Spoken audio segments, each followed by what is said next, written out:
Going to go ahead and get started. Welcome, everybody, to our May 1st, May Day Friday Career Connection, sponsored by Southern Utah University Grad and Online Program. My name's Tad Brinkerhoff. I'm the Associate Vice President for Grad and Online.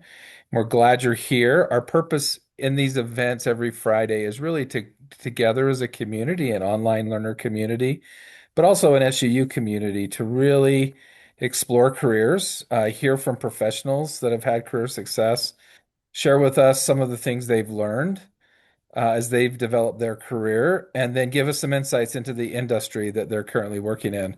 This is really helpful for all of us, I think, as we'll be managing our careers for many, many years, but also give us some insight into any of our audience who are interested in maybe going into this particular area. So, our guest today, we're super excited to have Dr. Jim Mock. He's a faculty member in the Family Life and Human Development department here at SUU. And he's going to tell us about his career, how he got to where he is, why he chose the career that he did, what he likes about it, maybe some of the challenges, give some advice to those of you who might be interested in doing something in this area, and then give us some insights into the field itself. I know there's lots going on with AI. SUU's launching a master's of family therapy. We're interested in hearing about that. So without taking any more time, we'll turn the time over to Dr. Mock and tell us his story, and then we'll go from there. Great, thank you. I appreciate being here. So yeah, I did my undergrad actually at BYU in Family Studies, Human Development. And while I was there, I had some idea that I thought I wanted to be a therapist, and I took a class in social work, took a class in psychology, and I realized that I kind of kept coming back to this concept of relationships and the importance of relationships in sort of our formation, but then also in terms of our pathology, what we sort of struggle with and what's sort of a challenge. So, anyways, I did graduate in that, but I didn't really have a firm plan in place. There was a part of me that thought that I actually wanted to go into teaching, and I did substitute teaching for about a year and a half during my undergrad. And during that time, I sort of taught every grade. And I get too that people don't behave as well for the sub. But one of the things that I was sort of seeing in that is that teaching, at least on those levels, was a lot of behavior management. And I really wanted to just do straight up teaching, in so much that when you ask a student to stop talking, they stop talking. It's not a fight, and I don't have to send anyone to a principal's office. So, anyways, so eventually I did go back to get my master's in marriage and family therapy, and I did that for a few years. Actually, that was 20 years ago now. And I did enjoy doing a therapy, but I would say I got to the point where I realized I didn't want to do it full time for the rest of my life. There are lots of things that I enjoy about it, but it does sort of take a lot out of you because usually in session there's sort of a cognitive presence that you're doing, an emotional presence, like you're trying to sort of figure things out.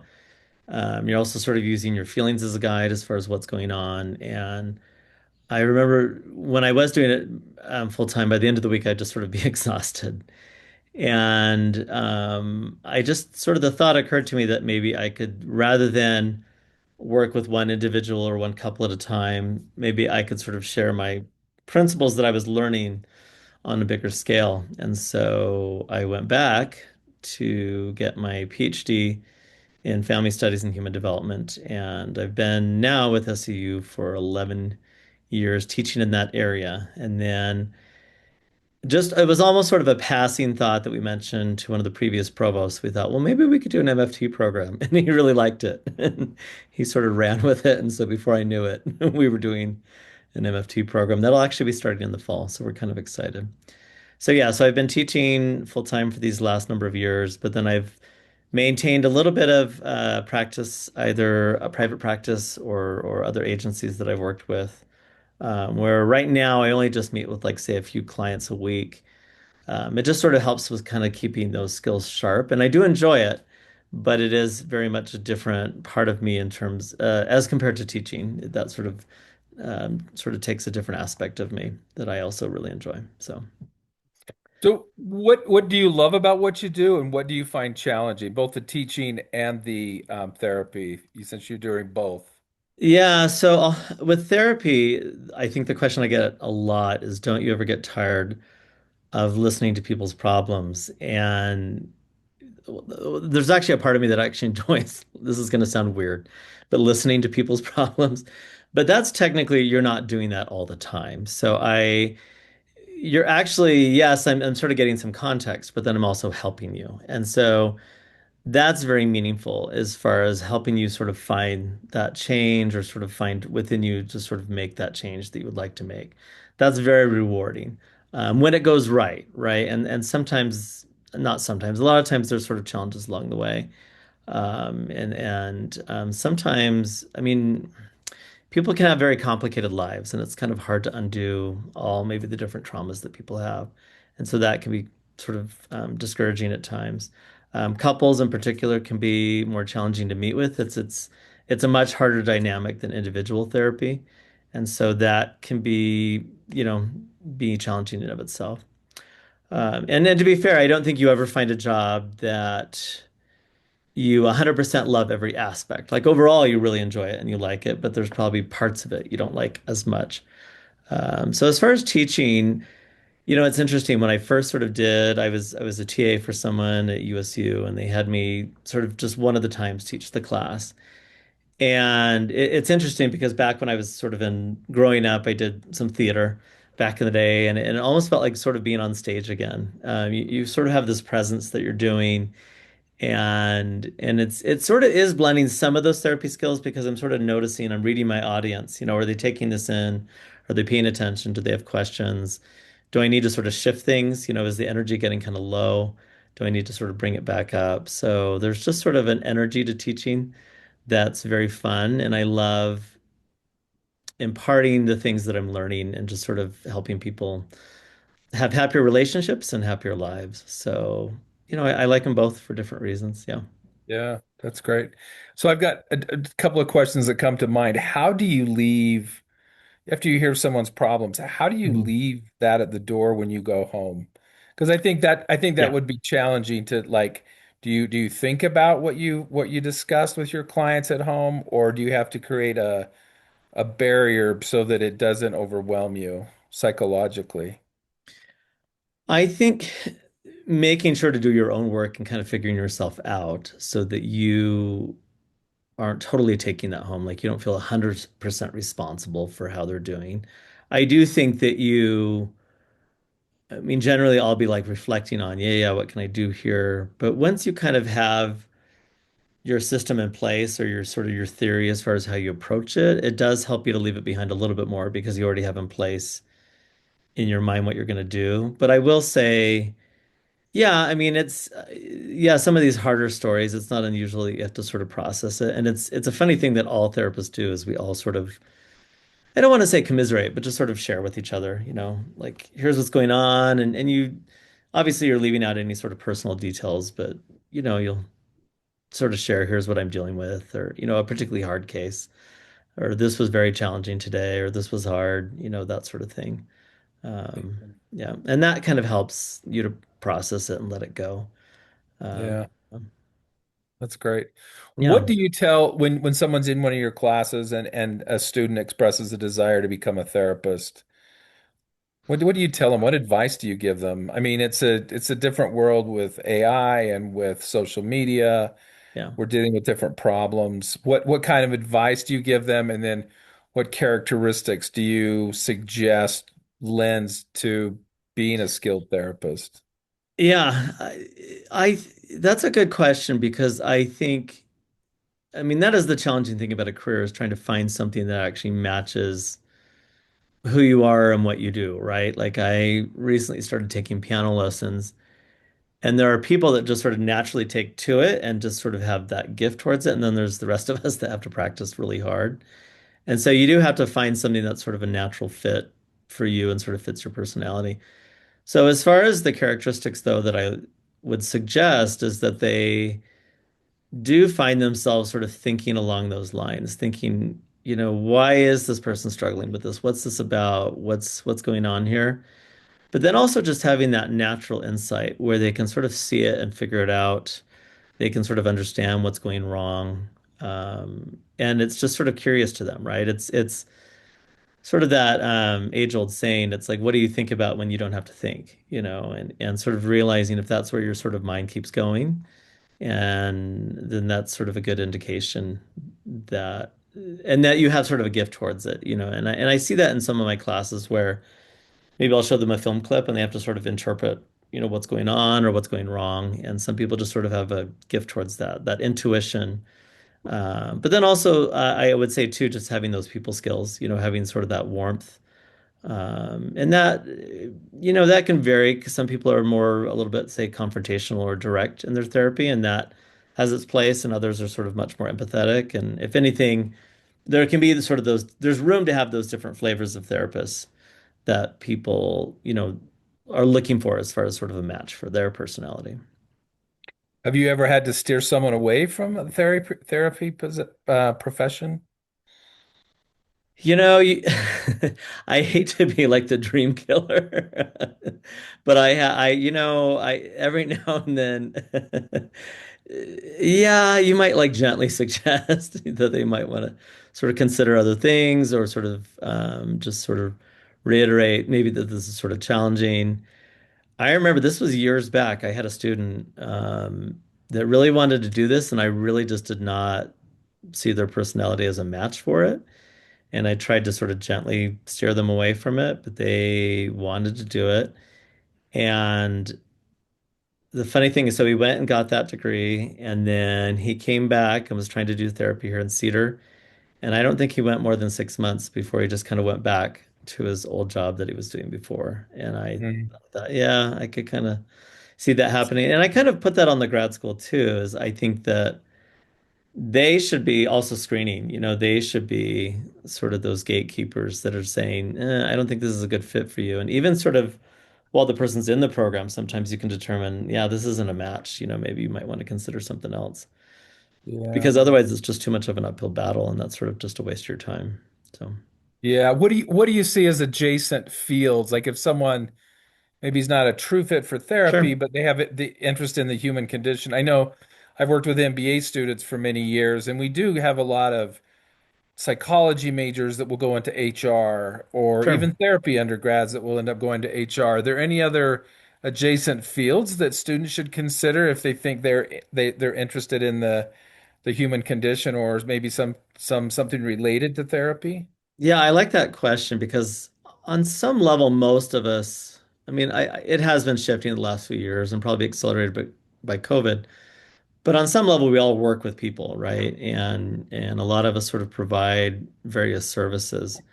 So, or to people. And I think, yeah, I think maybe there's, say, different aspects of, say, social work that you could go into as far as maybe working in terms of more policy or sort of working to sort of change conditions for people. Maybe it's, I don't know, just something that has kind of that customer service quality.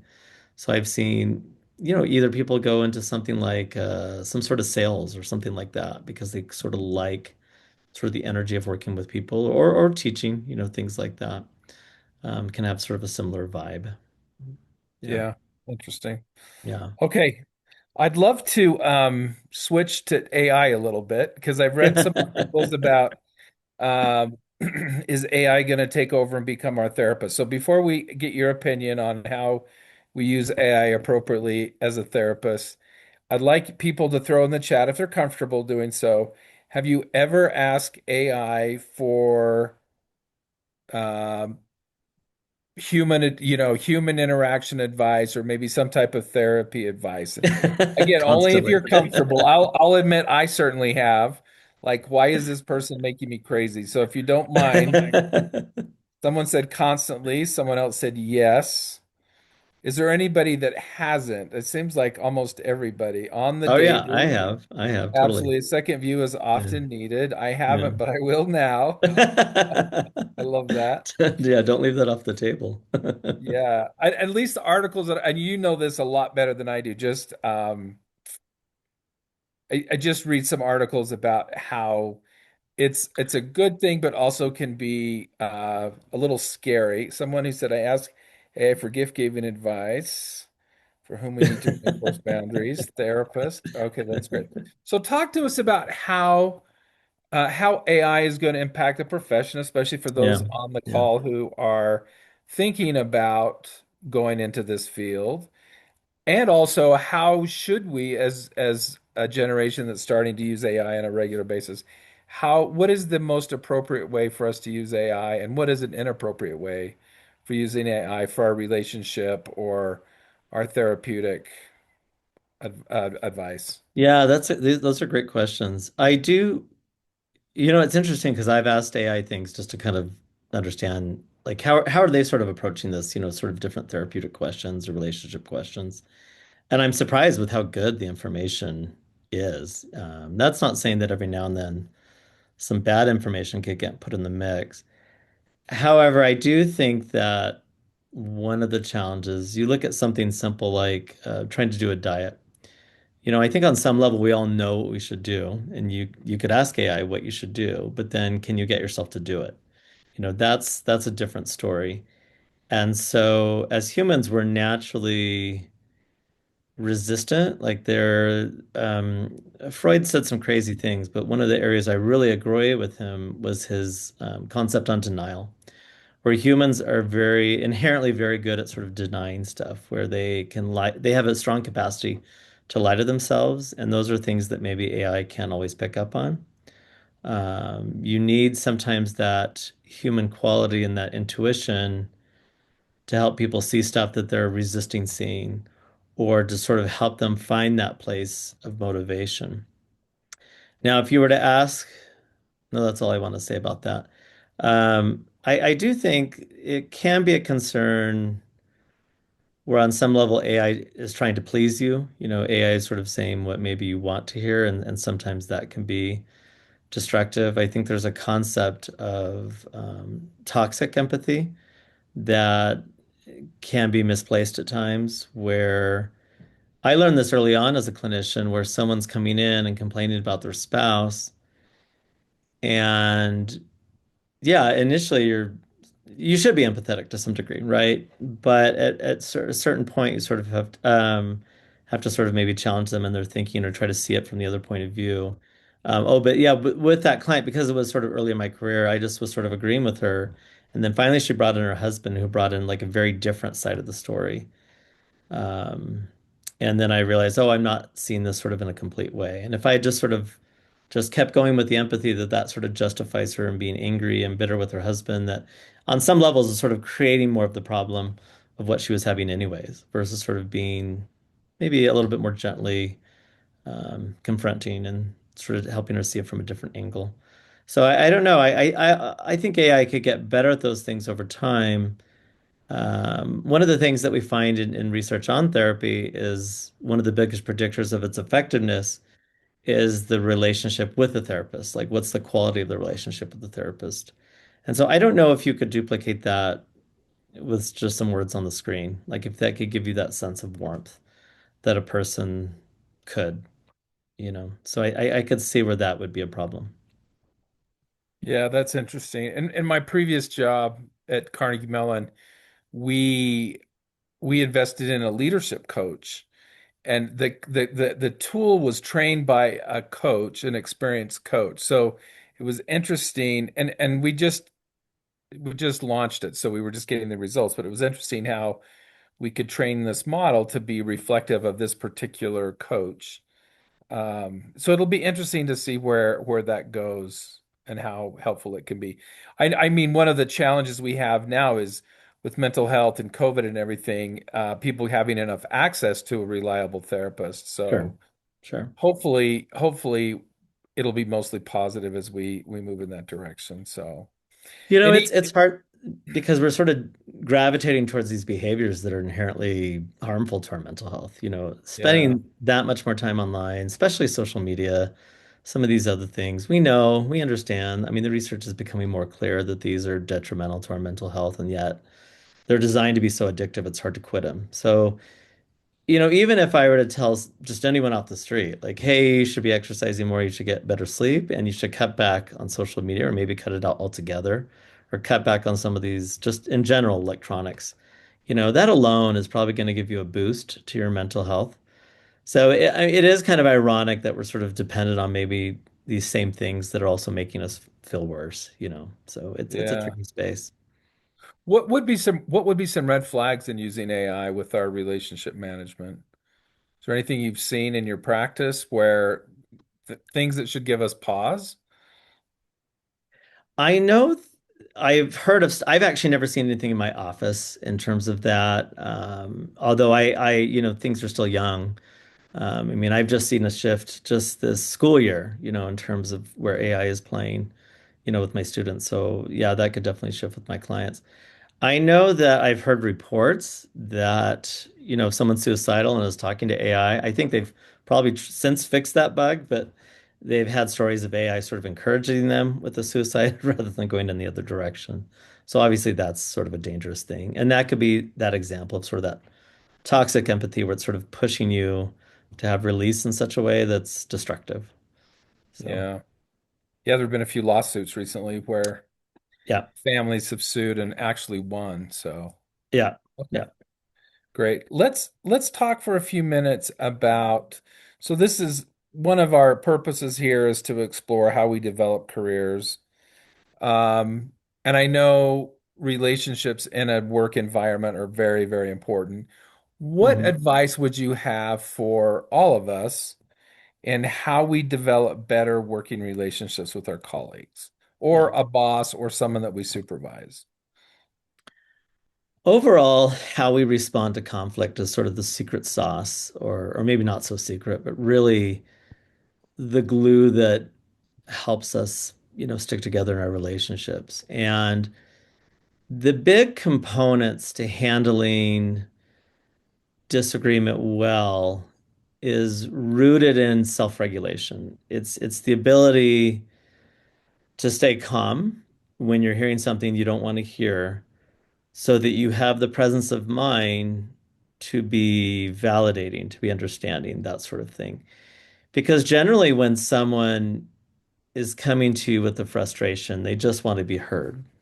They just want to be understood. And human nature is such is that we want to get defensive, right? So we feel attacked. And what that does is that pushes us out of that rational, prefrontal cortex back into sort of more primitive parts of our brain that respond with more of a fight or flight. And when we're in that space, it's hard to respond in such a way that's sort of helpful to moving the conversation forward. So I think that, yeah, we need to be better at sort of validating, of sort of being understanding. I mean, you can still disagree, but I think we can disagree. I think we need to be better about sort of disagreeing in a respectful way, in a way that still makes you feel sort of valued. And that really comes from slowing yourself down, doing your best to sort of slow the process down. Because when we start speeding that discussion up, when we start heating that discussion up, speeding and heating it up, then we're less likely to respond in a rational way. We're less likely to respond in an empathetic way. And so I think that that's very helpful. Um, Now, that's harder for people that have, say, more of a trauma background, because it's in some ways the way I describe it is it's a glass that's much more full with water, and then it sort of gets overflowed that much more easily. And so, maybe they need to kind of figure some of that stuff out, or just sort of work on more self-soothing and things like that. But yeah, there's something to be said for trying to remain calm and sort of validating when we're having these interactions. What would that entail? So say your boss comes to you and gives you some feedback that makes you Yeah. upset. Is that include saying, "Can I have a minute?" Or does that include, "Can I process this and can we talk about this later?" Yeah. What kind of techniques specifically? Because I think you're absolutely right. Yeah. Yeah. How do we do that in the moment? Are there specific tips and tricks? That's not the right word. Yeah, that's a good question. So it Techniques. helps if we can be curious. If I'm trying to understand where they're coming from, like why is it bothering them? What's their perspective on this? If we can push ourselves into that part of our brain, that's going to be sort of a calmer place. But I granted we can't always do that, right? Sometimes that's just difficult to do. It's just too sort of painful. And so, yeah, I'm okay with sort of taking a minute or if anything, it's, yeah, maybe you need that small moment of alone time in your office of kind of being understanding to yourself and sort of showing yourself some of that self-compassion, you know, understanding that maybe it's not necessarily personal, that sort of thing, that they have their own concerns that's driving that. So yeah, I think coming from a place of curiosity can be helpful, but yeah, I'm okay with definitely taking that minute if we need to kind of calm ourselves down. Yeah, that's helpful. Yeah. What advice do you have in giving feedback and receiving feedback? Slowing the process down is one. What advice do you have in providing effective feedback or receiving effective feedback effectively? Oh, that's a great question.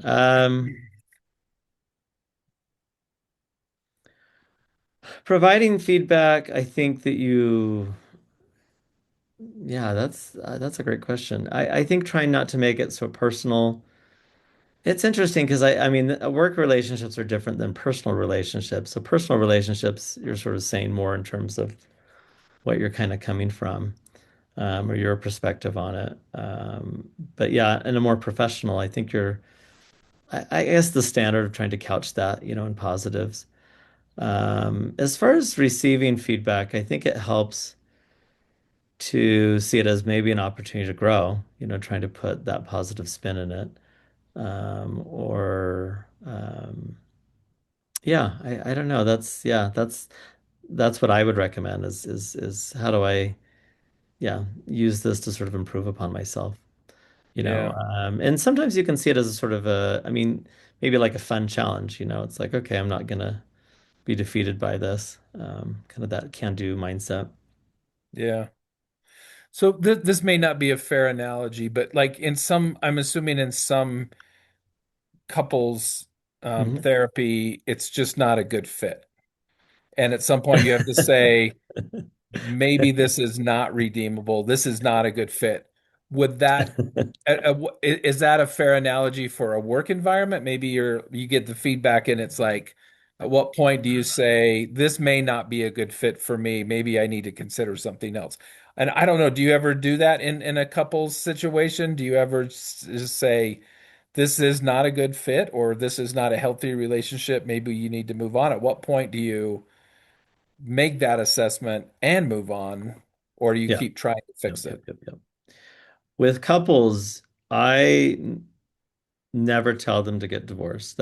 I feel like I'm not the one that has to live with the consequences, Hmm. because there's a lot of consequences to it. And so I can't be the one to tell them that. And I don't think that that's my place. If anything, I need to be the one that's fighting for the couple. Hmm. However, I do recognize that some personality differences are so strong that, yeah, this is going to take a lot of work. And maybe that's not the life you want to sign up for. And so, one of the things that I will say, more individually, but sometimes to the couple, if this never changes, is this something you could live with? Hmm. Could you live with the rest of your life? Um, and that's not something you can answer that question right away. You need time to sort of reflect on that. But I definitely have seen couples, yeah, where it's just fundamentally their personalities are very different. And this is where I think it can connect back to the sort of a career mindset, is that sometimes you do need to be freed up for a better situation, right? Like sometimes getting fired from a job is a good thing because that allows you to go to the job that you should be at. And I think that sometimes we need that outlet, or I'm sorry, we need that out for in the form of divorce. We need people to have that option where it wasn't the right match, and so that they're free to find a better match. Now, let me just couch that in though, in the idea that there's a percentage of problems in your marriage that are probably never going to change. And you have to, this is kind of, it's funny because I think this kind of comes to head about 7 years into marriage, 5, 6, 7, 8 years into marriage, where you realize, shoot, this is annoying. Can I really live with this?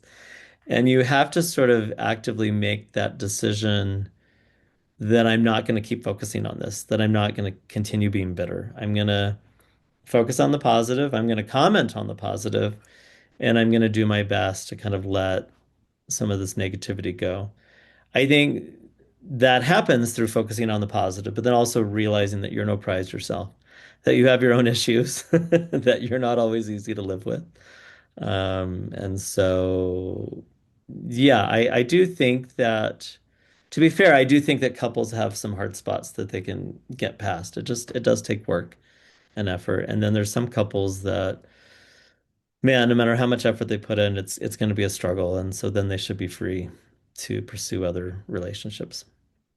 Yeah. Yeah.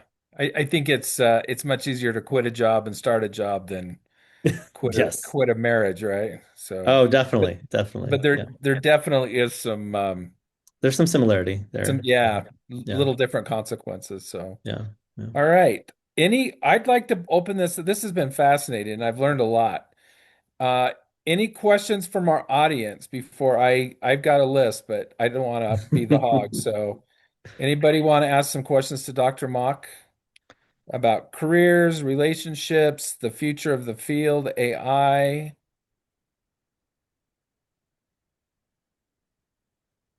We don't have any coming in yet. While you're thinking about those, can you give us one thing I've learned through some leadership coaching is the ability to ask questions and ask good questions. Hmm. What Yeah. techniques have you used when you mentioned about being curious? How do you decide how to ask good questions? What's your techniques for asking good questions? Because I've Yeah. already noticed that you seem to be very good at that, and I can imagine in your practice you're very good at asking questions. How do you build that skill set if it's something that someone wants to get better at? I do think as far as asking good questions, um, and good questions are so important, both in the classroom and in therapy. Um, you're trying to get them to consider different perspectives. You're trying to get them to see something that they're not seeing. And it's better to help the client discover it for themselves rather than just to tell them. Sometimes you can see it, you know what I mean? Is the problem is you feel rejected based on what you experienced with your mom, and so now you're doing that with your husband. Like you have to kind of guide them to have that insight because people do better when they have that epiphany and they're more like I find that change happens within our lives when there's sort of that intellectual and that emotional epiphany together. And so you're trying to ask the questions to help them to see it rather than just sort of telling them. Now, sometimes you can sort of tell them or maybe sort of gently hold that out to them. Um, yeah. I will say too, let me just say like a kind of a good technique that I discovered years ago in therapy that kind of helps people get past where they're sort of stuck is people say, oh, you ask them this question. And then that fear of, like, I don't want to look at the truth. And so they'll just say, I don't know. And you'll just say, you know what? Let's just make a guess. Why you think that might be, why it is. And they'll say it. And then okay, you accept that as the truth at that point, right? You don't just say, well, I guess that's a guess. You say, okay, that's the truth, actually. It's just that they had a hard time admitting it to themselves. And so I get it. It is hard to admit sort of the ugly parts to ourselves or the parts, from our past that were traumatic. It's hard to look at that, our vulnerabilities. So yeah, that's my trick. That's my workaround around it. Yeah. Yeah. That's great. I mean, that's something I would like to get better at. I'm very impatient and I just want to get to the point. And I admire people who can slow down, ask questions. So, well, we've got Yeah. some questions coming in. These are some really good ones. I can't wait to hear. Someone commented, I love that. Oh, Take a wow. guess. Let's take a guess. All right, here's one question. In work situations, sometimes leaders or employees' unreasonable reactions are colored by their personal trauma. That's an interesting observation. Yeah. Yeah. How can we convey that the person is overreacting and may need professional help? Oh gosh. Brenda, how do we tell people they need therapy to our boss or our coworkers? You know, that can be tricky. I mean, I can appreciate where you're coming from and asking that question too. Like I can appreciate the story behind that. I do think that, maybe being a little empathetic, maybe being like a little bit like, that sounds like that's really hard for you. Or maybe even saying, well, like I don't know if I have a really solid good answer for that. I think giving them that space where maybe they can talk about that with you. Because just to sort of tell someone flat out, you need therapy, that's going to put them on the defensive, right? But if you can sort of establish a little bit of that relationship where they're open to hearing that from you, or just saying, yeah, that's something I struggled with in the past too, or that's something my sister struggled with. But she actually met with a therapist and it was actually really helpful. So giving that space of like, here's how I've seen people succeed with that. Um, that's how I would approach it. Because I think people don't necessarily want advice until they feel that connection. And so if you can add that piece, that connection piece, then that makes them more open to it. So Yeah. I think in some ways we probably all could use therapy. I mean, we're all broken in some sense. I don't know if yeah, you've I read, joke that I can always find something wrong with you. Like if we talk long enough, we can figure out something wrong there. yeah, I don't know if you've read the book Just Mercy, but the author, Mm-mm. Mm-mm. it's a great book, but I'll have to write that down. oh, and it was a great movie too. Michael B. Jordan's in the movie called Just Mercy. I'll have to look it up. And but anyway, he makes the comment we're all broken in some degree. So I think he was right. We all have we all have need to work on ourselves. So all right, we got another question. This one's a good one too. I really like how you address the similarities between and when to move on from a marriage and from a position at work. Can you expand on the work part? What would be some signs? Sorry, my phone keeps beeping. What would be some signs that maybe you should reflect and move on? If you can't put it behind you, right? If you can't go home and kind of forget about it, if it's really just coloring the rest of your life, and it's if I personally I remember years ago, well, a long time ago, I had a job where Sunday night I was just dreading going into work the next day. And that's when you know it's not a match, right? That it just makes you unhappy. And I know I don't mean just sort of moments of unhappiness. I was very unhappy last week or earlier this week when I was finishing up my grading.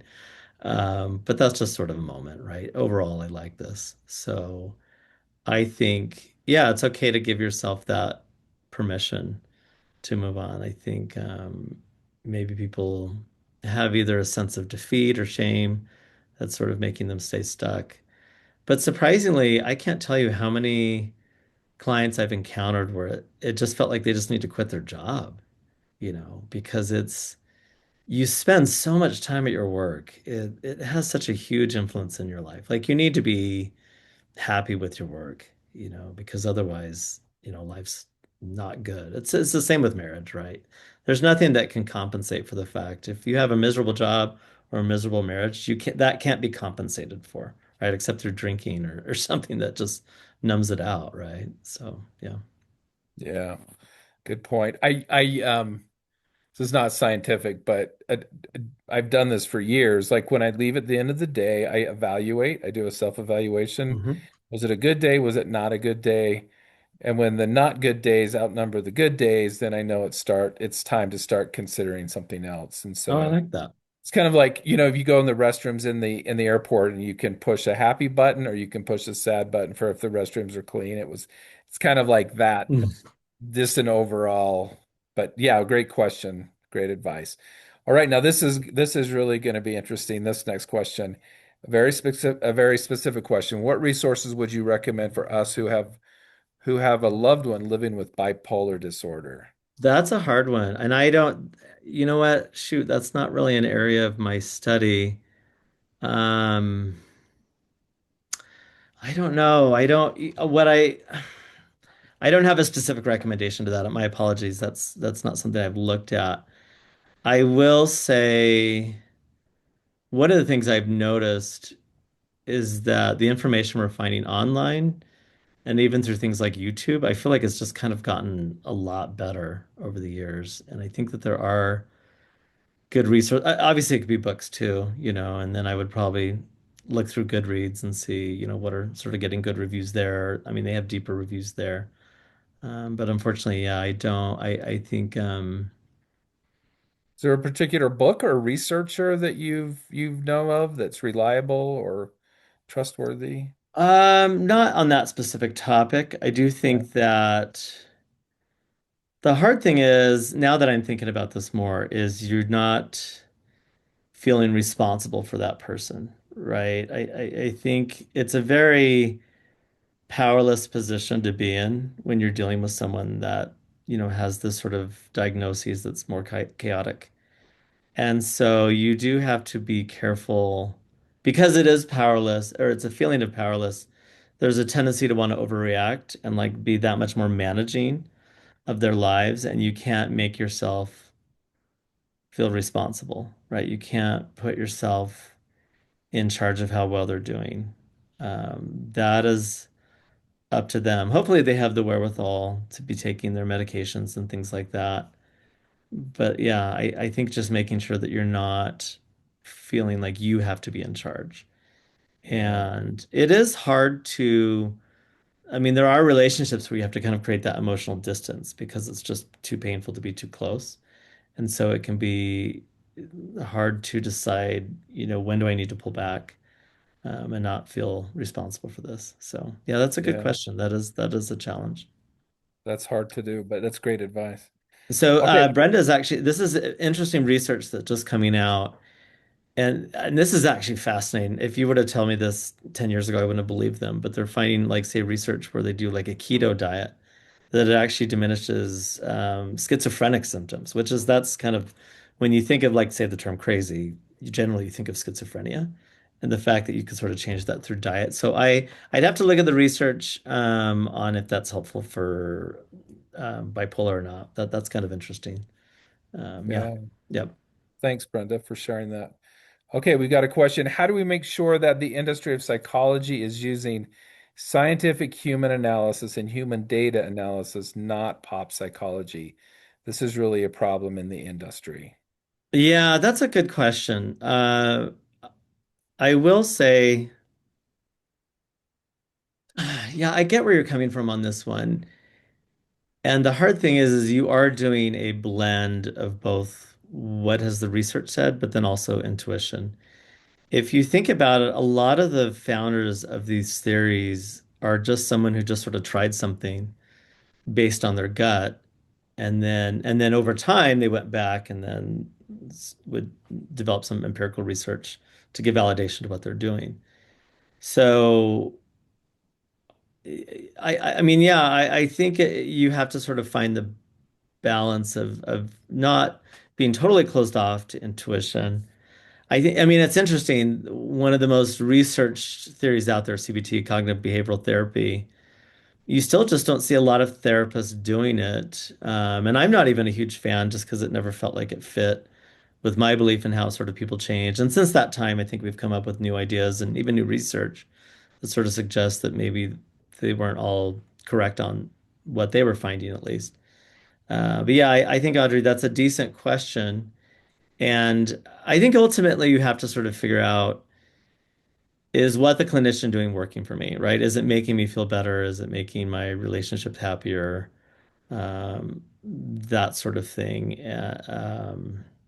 And I do appreciate that psychology in particular is very good at being a vanguard as far as sort of protecting the puracy of the information or sort of what's out there, and trying not to make it too sort of pipe psychology. I get what you're saying is it we have to be careful that we don't just sort of devolve into sort of a simplistic form of therapy or psychology that's maybe not as helpful as it should be. So Would yeah. would you put like Brene Brown or Mel Robbins in those in that category? Because I think what they say is interesting. I don't know how much Yeah. of it is based on research. They take a concept and they seem to kind of blow it up and put it in simplistic terms that I think are helpful. in some regard. But would you put them in that category? I think that Brene Brown has some good points, and I think that she shifted the field in a nice way. I do feel like some of her concepts are hard to operationalize, and I do think that this is all sort of part of this TED Talk thing where you can watch those TED Talks where they just sort of show you what you should be doing to sort of get a talk that's catchy.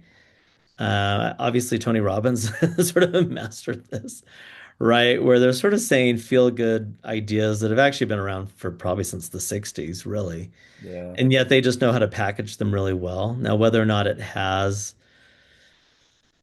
huge sort of positive impacts, maybe that's debatable. I would say I would hold Brene Brown at a higher level as far as her findings and information than Mel Robbins. I think that she just is sort of good at kind of putting those ideas out there.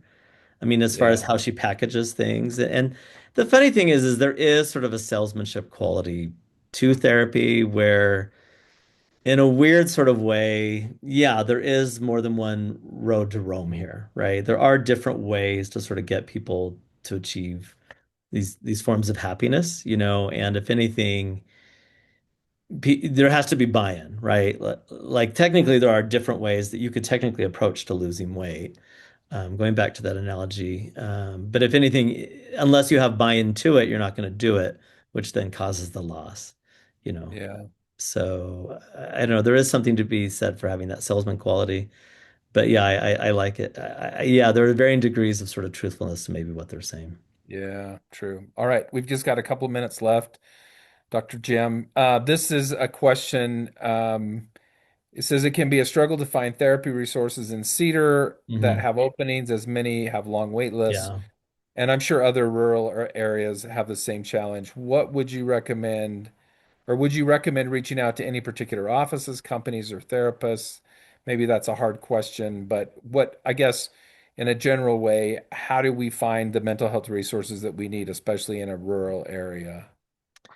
Yeah, I think that's one of the reasons why we're going more of a telehealth direction. And I think for some people that really clicks. It doesn't click for everyone. I think a number of us like having the person in the room. So I think that that's a good option. I think finding a good therapist or the right therapist is challenging. I think you have to talk to people who've actually met with a therapist or maybe have recommendations. I think that word of mouth is very helpful. I guess I can say it. I actually am a big fan I'm friends with her, with Tina Warhurst here in town, and sometimes it is hard to tell who's doing good therapy and not just by me knowing them as a therapist. But I've gone to some of her trainings and I've seen her work and I'm like, wow, she has a gift. She's doing some good work there. Um, but yeah, um, I do think, yeah, you have to find the therapist that sort of fits with you, and then don't be afraid to sort of, for lack of a better term, fire that therapist if it's not working out. If you're a few sessions in and it just feels like you're not progressing or all you're doing is griping but not moving forward, then yeah, be willing to shift. I mean, it's kind of a pain. I get it. And but be open to sort of trying things out. Yeah, I like that you mentioned this, Brenda. I'm a big fan of Psychology Today.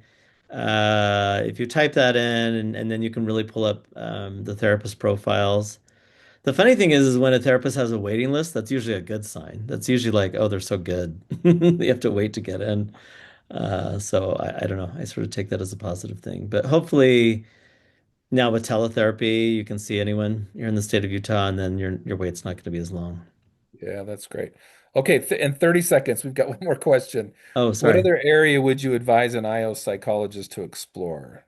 I'm not sure I quite understand that question, but um, Oh, I'm going blank. Is that tell me I don't IO? know if that's for a career, an IO psychologist, like other than HR. Maybe that's the um, Ifeolua could extrapolate. I don't. Yeah, maybe that's like I could see you maybe being a behavior tech.